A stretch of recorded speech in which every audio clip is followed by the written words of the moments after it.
السلام علیکم ورحمۃ اللہ وبرکاتہ۔ ان الحمد للہ نحمدہ ونستعینہ ونستغفرہ ونعوذ باللہ من شرور انفسنا ومن سیئات اعمالنا من یہدہ اللہ فلا مضل لہ ومن یضلل فلا ہادی لہ واشہد ان لا الہ الا اللہ وحدہ لا شریک لہ واشہد ان محمدا عبدہ ورسولہ اما بعد فإن خیر الحدیث کتاب اللہ وخیر الہدی ہدی محمد صلی اللہ علیہ وسلم وشر الامور محدثاتها وکل بدعۃ ضلالہ۔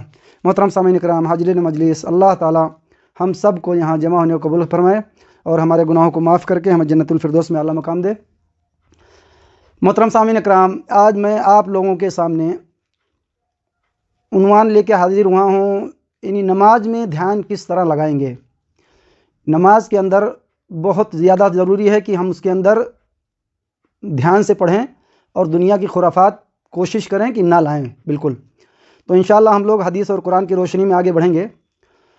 عنوان سے پہلے ایک قیمتی باتیں، سجدوں سے تیرے کیا ہوا صدیاں گزر گئی، سجدوں سے تیرے کیا ہوا صدیاں گزر گئی، سجدوں سے تیرے کیا ہوا صدیاں گزر گئی، دنیا تیری بدل دے وہ سجدہ تلاش کر۔ یعنی ہم لوگ نماز پڑھتے ہیں اور پھر بھی برے کام کرتے ہیں، اس کے مطلب ہماری نماز قبول نہیں ہوتی۔ اس میں کیا ہے، دنیا تیری بدل دے وہ سجدہ تلاش کر، یعنی اخلاص سے پڑھنا نماز کو بہت زیادہ ضروری ہے۔ تو آئیے انشاءاللہ ہم لوگ یعنی قرآن اور حدیث کی روشنی میں آگے بڑھیں گے۔ اعوذ باللہ من الشیطان الرجیم، بسم اللہ الرحمن الرحیم۔ قد افلح المؤمنون قد افلح المؤمنون الذین هم فی صلاتہم خاشعون۔ یہ سورہ مومنون کا آیت نمبر 1 اور 2 میں دیکھ لیجئے بھائیوں۔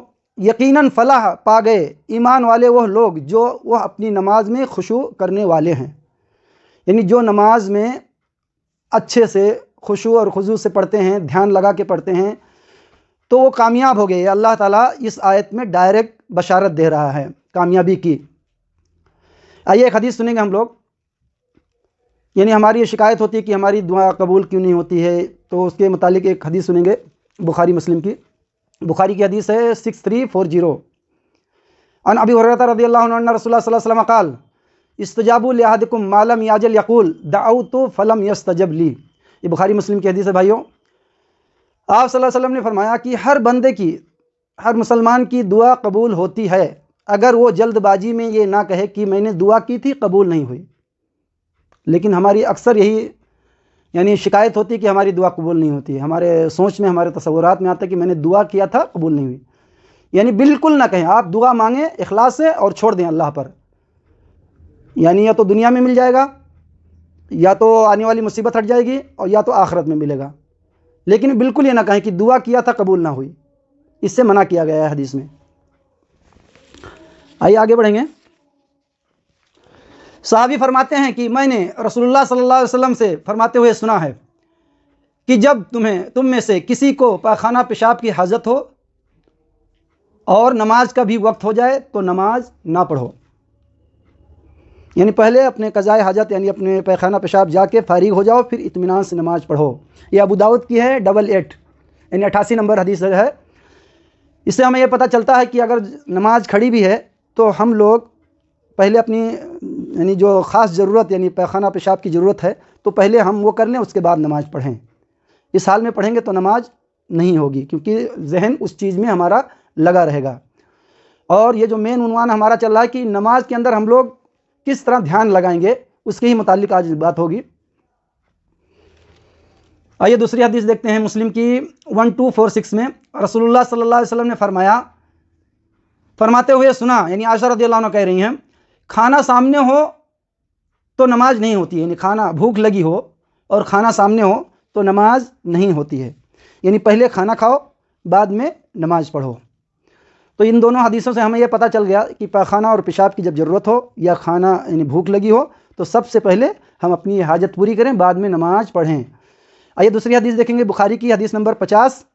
رسول اللہ صلی اللہ علیہ وسلم نے فرمایا احسان یہ ہے کہ یعنی جبرائیل علیہ السلام نے جب آپ صلی اللہ علیہ وسلم سے پوچھا تو اس حدیث میں آپ صلی اللہ علیہ وسلم نے جو جواب دیا وہ ہم دیکھتے ہیں۔ احسان یہ ہے کہ تم اللہ کی عبادت اس طرح کرو گویا کہ تم دیکھ رہے ہو، اگر یہ درجہ نہ حاصل ہو تو پھر یہ تو سمجھو کہ وہ تمہیں دیکھ رہا ہے۔ یعنی ہمیں یہ چاہیے آپ صلی اللہ علیہ وسلم نے فرمایا کہ جب ہم نماز پڑھیں تو یہ تصور، یہ خیالات ذہن میں رکھیں کہ ہم اللہ کو دیکھ رہے ہیں. تو جب ہمیں یہ پتہ چلے گا کہ اللہ کو دیکھ رہے ہیں تو کتنی اچھی نماز پڑھیں گے. اور یہ بھی اگر نہ ہو سکے، یہ تصور میں نہ آ سکے، تو کم سے کم یہ کریں کہ اللہ تعالیٰ ہمیں دیکھ رہا ہے. یعنی اگر ہم جیل میں چلے جائیں اور کوئی الٹی سیدھی حرکت کریں تو یعنی بہت ڈر لگا رہتا ہے. یعنی یہ بالکل سیدھا رہنے کی کوشش کرتے ہیں کہ ہمیں اور زیادہ یعنی بڑا مجرم نہ بنا دیں کچھ ایسے کام کرنے پہ. یعنی کتنا احتیاط سے آدمی جیل میں رہتا ہے، یا کسی افسر کے پاس جب پیش ہوتا ہے تو کتنا احترام سے کھڑا رہتا ہے. تب ہمیں یہ پتہ چلے گا کہ جس نے ہمیں پیدا کیا ہے، ہم یا اس کو دیکھ رہے ہیں یا وہ ہمیں دیکھ رہا ہے، تو نماز کے اندر دھیان لگے گا، دل لگے گا. آئیے دوسری حدیث دیکھیں گے ابن ماجہ کی 4171 میں. ایک آدمی نبی اکرم صلی اللہ علیہ وسلم کے پاس آیا، آ کر کہا، اللہ کے رسول مجھے کچھ بتائیے اور مختصر نصیحت کیجیے. آپ صلی اللہ علیہ وسلم نے فرمایا، جب تم نماز کے لیے کھڑے ہو تو ایسی نماز پڑھو گویا کہ دنیا سے جا رہے ہو. یعنی آخری نماز. ہمیں اگر کوئی ڈاکٹر بتا دے، اگر مسلمان آدمی ہے، کہ تم 10 دن کے مہمان ہو، تو ہم کس طرح اللہ کو یاد کریں گے؟ اگر مومن ہے، کم ایمان والا ہے، تو سجدے میں پڑا رہے گا 24 گھنٹہ. دنیا کا سب سے بڑا ڈاکٹر اگر بتا دے کہ تم 10 دن سے زیادہ نہیں جیتے ہو. اکثر لوگ جانتے ہیں کہ ڈاکٹروں جو بتاتے ہیں اس کے مطابق اکثر لوگ مر جاتے ہیں. پکا نہیں بتاتے ہیں، لیکن وہ ان کا تجربہ رہتا ہے نا. حیات اور موت تو اللہ کے ہاتھ میں ہے، لیکن یہ ہو جاتا ہے کہ جو ڈاکٹر بتاتے ہیں اس میں سے ایک بہت مختصر لوگ آگے بڑھ پاتے ہیں، ورنہ مر جاتے ہیں. تو ہمیں یہ سمجھنا ہے کہ کوئی اگر ڈاکٹر بتا دے کہ 10 دن جیو گے، وہ بھی دنیا کا 1 نمبر ڈاکٹر، تو ہم کس طرح اللہ کی عبادت کریں گے؟ یعنی تقریباً ہم 24 گھنٹہ استغفر اللہ اور نماز کے اہتمام کریں گے کہ اب 10 دن سے زیادہ یا 11 دن سے 12 دن سے زیادہ جینا نہیں ہے. تو ایسی جب یہ صحابی پوچھیں آپ صلی اللہ علیہ وسلم سے کہ مختصر مجھے نصیحت کیجیے، تو آپ صلی اللہ علیہ وسلم نے فرمایا کہ جب تم نماز پڑھو تو یہ سمجھو کہ میرا یہ آخری نماز ہے، اس کے بعد میں مر جاؤں گا، یعنی دنیا سے رخصت ہو جاؤں گا. تو ہمیں اگر یہ پتہ چل جائے کہ اس کے بعد نماز نہیں ملنے والی ہے تو کتنا دل لگے گا؟ بہت اچھا دل لگے گا پھر ہمارا. یہ حدیث کے الفاظ ہیں بھائیوں. میں اپنی طرف سے کوئی بات نہیں کرتا ہوں، جتنی بھی میں ایڈریس بتا دیتا ہوں، دنیا کی کوئی بھی جگہ آپ جائیں، اس حدیث کے نمبر کے مطابق آپ کو وہ چیز مل جائے گی جو میں بیان کرتا ہوں. تو آئیے دوسری حدیث دیکھیں گے انشاءاللہ. ہم لوگ اس کو سنیں گے. بہت پیاری حدیث ہے، ترمذی کی ہے 3479. رسول اللہ صلی اللہ علیہ وسلم نے فرمایا، تم اللہ سے دعا مانگو اور اس یقین کے ساتھ مانگو کہ تمہاری دعا ضرور قبول ہوگی، اور اچھی طرح جان لو کہ اللہ تعالیٰ بے پرواہی اور بے توجہی سے مانگی ہوئی غفلت اور لہو لعاب میں مبتلا دل کی دعا قبول نہیں کرتا. یعنی اس میں آپ صلی اللہ علیہ وسلم نے فرمایا کہ اللہ سے جب دعا مانگو ہاتھ اٹھا کر، تو اس یقین سے مانگو کہ اللہ قبول کرنے والا ہے، اللہ ہی دے گا. اور ہم لوگ کیا کرتے ہیں؟ سجدوں میں دعا کرتے ہیں یا عام ٹائم میں دعا کرتے ہیں، تو 90% ہمارا دماغ، اکثریت جو ہے 90% ہمارا دماغ دوسرے جگہ رہتا ہے. تو دعا کیسے قبول ہوگی؟ اس میں الفاظ دیکھیے، یعنی تمہاری دعا ضرور قبول ہوگی اور اچھی طرح جان لو کہ اللہ تعالیٰ بے پرواہی اور بے توجہی سے مانگی ہوئی غفلت اور لہو لعاب میں مبتلا دل کی دعا قبول نہیں کرتا. یعنی ہم جب دعا مانگیں تو یہ ایسا سمجھیں کہ اللہ کے سامنے ہم بیٹھے ہوئے ہیں یا کھڑے ہوئے ہیں اور اللہ کو یہ سنا رہے ہیں بالکل صحیح، اور اس معاملے، جس پریشانی کے لیے ہم دعا مانگ رہے ہیں، جنت کے لیے مانگ رہے ہیں یا کوئی پریشانی سے ہٹنے کے لیے دعا مانگ رہے ہیں، تو ہمارا ذہن جو ہے اس میں ہو. تو نماز کے اندر جب بھی ہم دعا مانگیں یا نماز پڑھیں تو بالکل یہ ہو کہ اللہ ہمیں دیکھ رہا ہے. کیونکہ مین عنوان کیا ہے؟ نماز کے اندر ہم کس طرح دھیان لگائیں گے. جو ہمیں یہ ہوگا کہ اللہ دیکھ رہا ہے یا ہم اس کو دیکھ رہے ہیں، تو نماز میں دل لگے گا. آئیے ایک حدیث اور سنیں گے، بخاری کی حدیث ہے 751 کی. رسول اللہ صلی اللہ علیہ وسلم سے نماز کے یعنی آپ صلی اللہ علیہ وسلم سے نماز میں ادھر ادھر دیکھنے کے بارے میں پوچھا. آپ صلی اللہ علیہ وسلم نے فرمایا کہ یہ تو ڈاکہ ہے، شیطان بندے کی نماز پر ڈالتا ہے. یعنی جو نماز کے اندر ادھر ادھر دیکھتا ہے وہ شیطان کا ڈاکہ ہے، یعنی چوری کرتا ہے. اکثر یعنی 10% لوگ پائے جاتے ہیں کہ جو نماز میں ادھر ادھر دیکھتے رہتے ہیں. تو نماز میں بھائیوں ہمیں ادھر ادھر نہیں دیکھنا چاہیے. اس کی ممانعت ہے، بخاری کی حدیث 751 میں. آئیے ایک حدیث اور سنیں گے ہم لوگ انشاءاللہ. نبی اکرم صلی اللہ علیہ وسلم نے فرمایا، جب تم میں سے کوئی شخص لوگوں کو نماز پڑھائے تو ہلکی پڑھائے، کیونکہ ان میں بیمار، بوڑھے اور بچے اور عورتیں ہوتی ہیں۔ یعنی یہ ابو داؤد کی حدیث ہے 795 میں، یعنی ہلکی نماز پڑھانے کا آپ صلی اللہ علیہ وسلم نے حکم دیا ہے۔ کوئی کیا کرتے ہیں کہ بہت لمبی لمبی صورتیں پڑھا دیتے ہیں، تو لمبی صورتوں یعنی 5 وقتہ نماز کی جہاں جماعت سے نماز ہو رہی ہو وہاں پہ ہمیں یہ چیز کا اہتمام کرنا چاہیے کہ ہلکی اور چھوٹی صورت پڑھانی چاہیے، زیادہ کی تعداد ہو، کیونکہ اس میں کسی کو پاخانہ، کسی کو پیشاب، کوئی بیمار، کوئی بوڑھا، کوئی عورت ہے، اس کے بچے ہیں، تو اسی میں دل لگا رہے گا۔ اس لیے مختصر پڑھانے کا آپ صلی اللہ علیہ وسلم نے حکم دیا ہے۔ یہ ابو داؤد کی ہے 795 میں۔ آگے بڑھیں گے انشاءاللہ اور حدیث سنیں گے۔ نبی اکرم صلی اللہ علیہ وسلم نے فرمایا، جب تم میں سے کوئی شخص لوگوں کو نماز پڑھائے تو ہلکی پڑھائے، البتہ اگر تنہا پڑھ رہا ہے تو جتنی لمبی کرنا چاہے استطاعت کے مطابق لمبی کر لے، اور اپنے دوسری حدیث میں ہے کہ اپنے جان پہ ظلم کر کے نماز نہ پڑھے۔ آپ صلی اللہ علیہ وسلم نے منع کیا ہے، کیونکہ ہمارا حق ہے پریوار کا اوپر، ہمارا حق ہے سونے کا، آرام کرنے کا، سب کچھ۔ یعنی قرآن میں کیا ہے، لا یکلف اللہ نفسا الا وسعہا، اپنے آپ پہ ظلم کر کے یعنی عبادت نہ کیا کرو۔ یہ ہے کہ اپنی استطاعت کے مطابق تنہا ہو تو جتنی لمبی رکعت پڑھ سکتے ہو پڑھو، لیکن اپنے جان پر ظلم کر کے نہیں۔ تو اس حدیث میں بھی منع کیا گیا ہے کہ ہلکی نماز پڑھنے کا تاکید ہے، اور یہ ابو داؤد کی ہے 794 میں، مطلب تنہا پڑھو تو جتنا چاہے لمبا پڑھ سکتے ہو۔ آئیے ایک حدیث اور بخاری کی دیکھیں گے 6667 میں۔ آپ صلی اللہ علیہ وسلم نے فرمایا، اطمینان سے نماز پڑھنا چاہیے، کیونکہ ایک صحابی نماز پڑھے تو آپ صلی اللہ علیہ وسلم نے انہیں 3 بار واپس کیا، ارجع فصلی فإنک لم تصلی، تو نے نماز نہیں پڑھی، یعنی 3 بار واپس کیے۔ بعد میں آپ صلی اللہ علیہ وسلم نے ان کو سکھایا نماز۔ تو نماز میں کیا تھا، اطمینان نہیں تھا، تو ہم نماز میں اطمینان نہیں رکھیں گے، دھیان نہیں رہے گا تو اسی نماز قبول نہیں ہوتی ہے، یعنی کہیں اور رہے گا دھیان ہمارا۔ آئیے اور ایک حدیث سنیں گے انشاءاللہ ہم لوگ۔ مسلم کی حدیث ہے 1083 میں، عن ابی ہریرہ رضی اللہ عنہ ان رسول اللہ صلی اللہ علیہ وسلم قال اقرب ما يكون العبد من ربه وهو ساجد فاكثر الدعاء، یعنی آپ صلی اللہ علیہ وسلم نے فرمایا کہ بندہ اللہ کے نزدیک سجدے میں سب سے زیادہ قریب ہوتا ہے، بندہ اللہ کے قریب سجدے میں سب سے زیادہ قریب ہوتا ہے، تو تم زیادہ سے زیادہ دعا کرو سجدے میں۔ اقرب ما يكون العبد من ربه وهو ساجد فاكثر الدعاء، یعنی کثرت سے دعا کرا کرو سجدے میں۔ بھائیو ہمیں معلوم ہونا چاہیے کہ نفل اور سنت میں یعنی جو چاہیں مانگ سکتے ہیں، لیکن کچھ علماء یہ کہتے ہیں کہ فرض نماز میں سجدے میں مسنون دعائیں ہی پڑھ سکتے ہیں، یعنی جو ثابت ہے، جیسے سجدے میں پڑھے ہم نے سبحان ربی الاعلیٰ، اور پڑھے سبحان قدوس رب الملائکۃ والروح، اور جو دعائیں مسنون ہیں وہ پڑھے، یہ علماء کہتے ہیں۔ لیکن میں نے ایک اپنے ٹیچر سے سوال کیا کہ مطلب یہ باقی دعائیں، یعنی کچھ علماء منع کرتے ہیں باقی دعائیں، جیسے اللہم ربنا آتنا فی الدنیا حسنۃ وفی الآخرۃ حسنۃ وقنا عذاب النار، یا یعنی جو بھی دعا یاد ہو، اللہم انی اعوذ بک من الہم والحزن والعجز والکسل، یعنی جو بھی دعا یاد ہو۔ تو انہوں نے کہا کہ یہ حدیث جو ہے اقرب ما یکون العبد من ربہ وہو ساجد فاکثر الدعاء، یعنی سجدے میں کثرت سے دعا کا آپ صلی اللہ علیہ وسلم نے کہا ہے۔ تو فرض نماز ہو یا سنت، مسنون دعائیں کرنے کے بعد عام دعائیں ہم پھر لا سکتے ہیں، یعنی عام دعائیں جو ہم کرتے ہیں عام حالات میں، اس دعاؤں کو سجدے میں مسنون دعاؤں کے بعد لا سکتے ہیں، ٹھیک ہے؟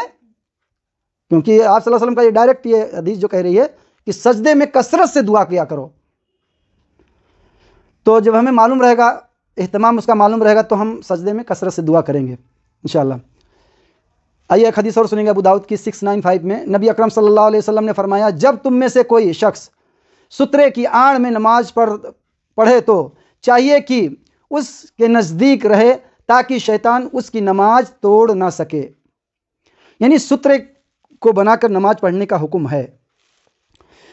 تو اس سے کیا ہوتا ہے کہ جب مان لیجیے ہم نے دیوال کا سترہ بنایا یا لکڑی کا بنایا، یعنی 1.5 فٹ کا کم سے کم ہونا چاہیے سترہ، تو جب ہم نے یا کرسی کو بنایا یا اپنے سواری کو بٹھا لیا آگے، تو اس طرح جب ہم سترے کے سامنے پڑھیں گے تو چاہیے کہ ہمیں کہ اس کے نزدیک رہیں، تاکہ شیطان، یعنی آدمیوں میں بھی شیطان ہے کہ جو سامنے سے گزر جاتے ہیں تو انہیں روکیے، تو یہ سب ہم اہتمام کریں گے، اس سب چیزوں کا اہتمام کریں گے تو نماز میں ہمارا دل لگے گا. جیسے اللہ ہمیں دیکھ رہا ہے، سجدے میں دعا مانگنا ہے، ہم کیا پڑھ رہے ہیں اس کا ہمیں ترجمہ معلوم ہونا چاہیے. ہاں، ہمیں کم سے کم یعنی زیادہ سے زیادہ ترجمہ جس صورت کی معلوم ہو وہ پڑھیں تو ہمیں اس کا احساس ہوگا. تو یہ سب نماز میں دل لگانے والی چیزیں ہیں، یعنی نماز میں دھیان رکھنا ہے ہمیں. آئیے آگے ایک حدیث اور سنیں گے ہم لوگ انشاءاللہ. نبی اکرم صلی اللہ علیہ وسلم نے فرمایا تم لوگ بات کرنے والے کے پیچھے نماز نہ پڑھو، یعنی ڈسٹرب والی جگہ پر. یعنی آپ صلی اللہ علیہ وسلم نے ڈسٹرب والی جگہ پر نماز پڑھنے سے منع کیا ہے. مجبوری ایک الگ بات ہے، ورنہ اکثر یہ ہے کہ جہاں ڈسٹربنگ ہو وہاں نماز پڑھنے کا حکم نہیں ہے. آپ صلی اللہ علیہ وسلم نے منع کیا ہے. اگر مجبوری ہے تو وہاں ہم پڑھ لیں سترہ لگا کے. یہ ابو داؤد کی ہے 694 میں.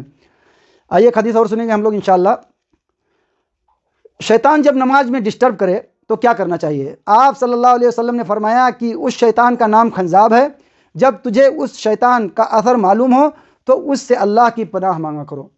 یہ صحیح مسلم کی حدیث ہے 5738 میں. تو ہمیں یہ معلوم ہونا چاہیے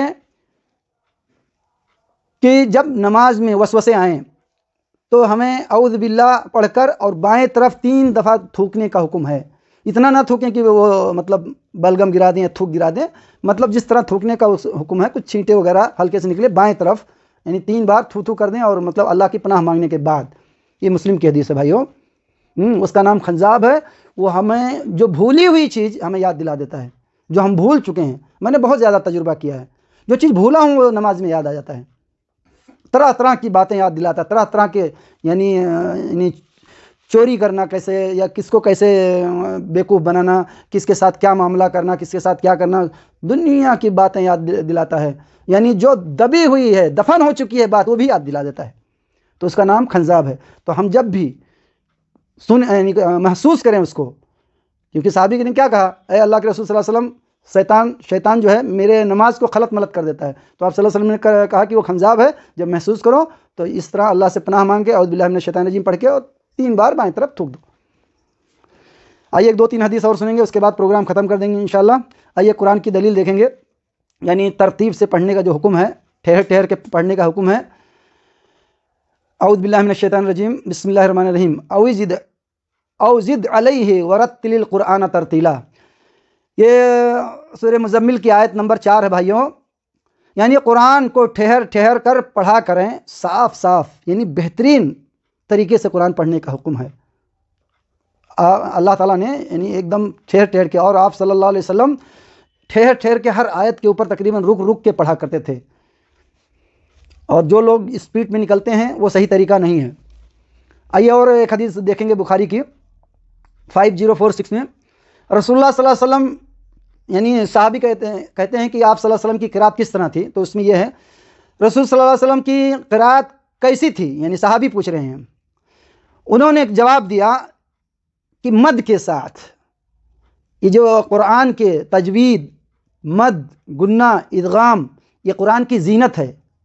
یعنی آپ صلی اللہ علیہ وسلم بالکل کھینچ کے پڑھا کرتے تھے جس طرح پڑھنا چاہیے. یعنی غیر المغضوب علیہم ولا الضالین، یعنی یہ ضالین پہ 6 مقدار کھینچنا ہے. تو جو مقدار ہو جس حرف کی اتنا کھینچیں گے تو قرآن پڑھنے، یعنی یہ زینت ہے. تجوید جو ہے نا، گرامر جو ہے نا، یہ زینت ہے قرآن پڑھنے کا، یعنی خوبصورتی لاتا ہے قرآن پڑھنے میں. تو ہم مد کو جتنا ہے، مد عارض کو کتنا کھینچنا ہے، مد متصل کو کتنا کھینچنا ہے، یعنی جس کا جتنا حق ہے، گنہ، ادغام، سب کو اگر برابر کھینچیں گے تو بہت بہترین اور خوبصورت قرات ہوتی ہے. یعنی جتنا بہترین آپ صلی اللہ علیہ وسلم بالکل پڑھ کے بتایا. یعنی مد کے ساتھ، یعنی مد کا جو حق ہے اس کو پورا ادا کرنا رہتا ہے. 4 مقدار، 5 مقدار، مد عارض جو ہے اس کو 6 مقدار تک کھینچنا ہے. تو جب کھینچیں گے تو قرآن پڑھنے کی زینت آتی ہے، تو سننے والے بھی پھر اچھے سے سنتے ہیں اس کو.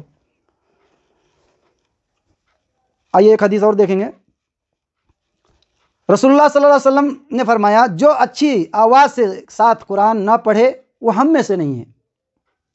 یہ بخاری کی حدیث ہے بھائیو 7527. جو اچھی آواز میں قرآن نہ پڑھے وہ ہم میں سے نہیں ہے، یعنی ہم مسلمانوں سے نہیں ہے. یعنی اس کو اچھے سے پڑھنے کا، اس کا اہتمام کر کے پڑھنے کا حکم ہے اس حدیث میں. اللہ تعالیٰ ہدایت دے. جو لوگ ایک تراویح میں پورے کے پورے قرآن ختم کرتے ہیں، پورے کا پورا قرآن۔ میں قرآن جس سے سیکھتا تھا وہ ایک اجنبی تھا سعودی عرب میں، وہ خود بتا رہا تھا، یعنی حافظ قرآن تھا وہ، کہ مجھے آئے تھے کچھ لوگ سبینہ پڑھانے کے لیے لے کے گئے تھے، سبینہ نام ہے اس کا، یعنی ایک رات میں پورا کا پورا قرآن، ایک تراویح میں پورا قرآن سناتے ہیں، یعنی صرف یعلمون تعلمون تفعلون، یعنی آخری والا تھوڑا سا سمجھ میں آئے گا، باقی کچھ بھی سمجھ میں نہیں آئے گا۔ تو ایسے لوگ کا کیا ہوگا دیکھیے، یعنی آپ صلی اللہ علیہ وسلم نے فرمایا کہ جو اچھی آواز سے قرآن نہ پڑھے اور نہ گانے کے جیسا پڑھے، یعنی اچھی آواز سے جو نہ پڑھے وہ ہم میں سے نہیں ہے، اور 3 دن سے پہلے قرآن ختم کرنے کا بھی حکم نہیں ہے۔ تو ایک یعنی 20 رکعت تراویح میں یعنی پڑھنے کا جو ٹائم ہے، اور 8 رکعت جو پڑھتے ہیں، دیکھا ہوں کہ دونوں آدمی تقریباً برابر مسجد سے نکلتے ہیں۔ میں خود دیکھا ہوں، ٹرائی کیا ہوں، 2-3 منٹ کا فرق ہے، کبھی کبھی یہ یعنی 8 رکعت والے بعد میں نکلتے ہیں اور 20 والے پہلے نکل جاتے ہیں، اس طرح کا۔ تو کیا ہے، یعنی ایک یعنی فارمیلٹی ادا کرنا رہتا ہے، اور جو لوگ ایک تراویح میں پورا قرآن پڑھتے ہیں وہ بھی صرف فارمیلٹی ہے بس، یہ دین کے ساتھ کھلواڑ ہے، قرآن کے ساتھ کھلواڑ ہے، اس سے ہم بچیں۔ ایک تراویح میں ایک رات میں پورا قرآن ختم کرنا، یعنی سمجھے ہی نہیں ہم نے قرآن کو، قرآن کا حق ادا ہی نہیں کرتے ہیں۔ ایک حدیث اور سنیں گے آخری۔ رسول اللہ صلی اللہ علیہ وسلم کو فرماتے سنا ہے کہ نماز پڑھ کر، جب نمازی نماز پڑھ کر لوٹتا ہے تو وہ اجر و ثواب کا 10واں حصہ، 9واں حصہ، 8واں حصہ، 6واں حصہ، 5واں حصہ، اس طرح کم کرتے کرتے یعنی آدھا حصہ تک لے کر لوٹتا ہے اجر و ثواب کا، 10واں، 9واں، 8واں، یعنی جو جتنا دل لگا کر، جتنا خشوع خضوع سے پڑھتا ہے نماز کو، اس کو اتنے ہی زیادہ ثواب ملتا ہے۔ یہ ابو داؤد کی ہے 796 میں۔ اور بھائیوں، نماز یعنی جنرل طریقہ کچھ میں بتا دیتا ہوں جس سے نماز میں یعنی ہم دھیان لگا سکتے ہیں اور نہیں بھولیں گے انشاءاللہ۔ اللہ بنی آدم کے اس میں بھول جاتا ہے، لیکن زیادہ سے زیادہ ہم لوگ اس پر یعنی ڈٹے رہیں گے اگر یہ طریقہ اپنائیں گے۔ مثال کے طور پہ ہمیں ظہر کی نماز پڑھنا ہے، تو ہم اگر زیادہ بزی ہیں دنیا میں تو ہم معمول بنا لیں کہ کافرون اور اخلاص پڑھیں گے پہلے 2 رکعت میں، ٹھیک ہے، یعنی معمول بنا لیں کہ ہم ظہر میں پہلی رکعت میں کافرون پڑھیں گے اور دوسرے میں اخلاص پڑھیں گے، عصر میں فلق پڑھوں گا، اور یعنی ڈیلی کا نہ رکھیں، کبھی بدل بھی دیں، عصر میں فلق اور ناس پڑھوں گا۔ اس طرح ہم یہ جب سوچ لیں گے کہ ہمیں کون سی نماز میں کیا پڑھنا ہے، تو ہمارا دھیان جو ہے نا، ہم بھولیں گے نہیں۔ شک ہو جاتا ہے کہ ہم نے 3 رکعت پڑھی کہ 4، تو یہ سب ڈسٹربنگ سے تھوڑا سا بچ جائیں گے۔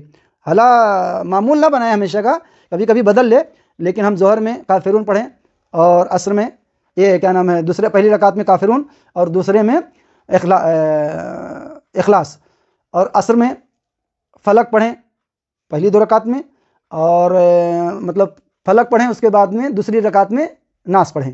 تو اس طرح ہم اپنا ترتیب بنا لیں تو بھولیں گے نہیں، اور کوشش کریں ہم لوگ کہ جو ہم پڑھ رہے ہیں نماز کے اندر اس کا ترجمہ معلوم ہو۔ اگر ہمیں ترجمہ معلوم رہتا ہے، میں خود تجربہ کر چکا ہوں کہ جس دعا کا ترجمہ مجھے اچھی طرح سے معلوم ہے، وہ دعا مانگنے میں بہت اچھا لگتا ہے، بہت مزہ آتا ہے، بہت اخلاص سے مانگا جاتا ہے وہ دعا۔ جس قرآن کی آیت کا ترجمہ ہمیں معلوم ہو، جہنم سے بچنے کا، جنت سے، یا یعنی انعامات کے حکم ہوں، تو وہاں ہمارا دل بہت اچھے سے لگتا ہے اور بہت ہی اہتمام ہوتا ہے۔ تو بھائیو، انشاءاللہ ہم لوگ یعنی نماز میں دھیان لگائیں گے اور دھیان لگا کے پڑھیں گے تاکہ ہماری نماز یعنی قبول ہو، کیونکہ سب سے پہلے قرآن کی جو دلیل آپ کے سامنے آئی ہے کہ یقیناً فلاح پا گئے ایمان والے جو نماز کے اندر خشوع اور خضوع کے ساتھ پڑھتے ہیں، اور جو نہیں کرتے ہیں وہ ان کے لیے مشکل ہے بھائیو۔ تو اللہ تعالیٰ آسانی کرے آپ لوگوں کے ساتھ، جو اتنا ٹائم دیے سننے کے لیے، اللہ تعالیٰ آپ کو جزائے خیر دیں۔ اور بھائیو، ہمارے اس بیان میں حدیث کے متعلق یا قرآن کی دلیل کے متعلق کچھ اپ ڈاؤن یعنی کم بیشی ہے، تو اس سے اونچی اگر دلیل کسی کو ملتی ہے تو اپنا عمل کر لے اور میری بھی اصلاح کر دے۔ بارک اللہ فیکم، جزاکم اللہ خیر، وصلی اللہ وسلم علی نبینا محمد، سبحانک اللہم بحمدک، اشہد ان لا الہ الا انت، استغفرک و اتوب الیک، وصلی اللہ وسلم علی نبینا محمد۔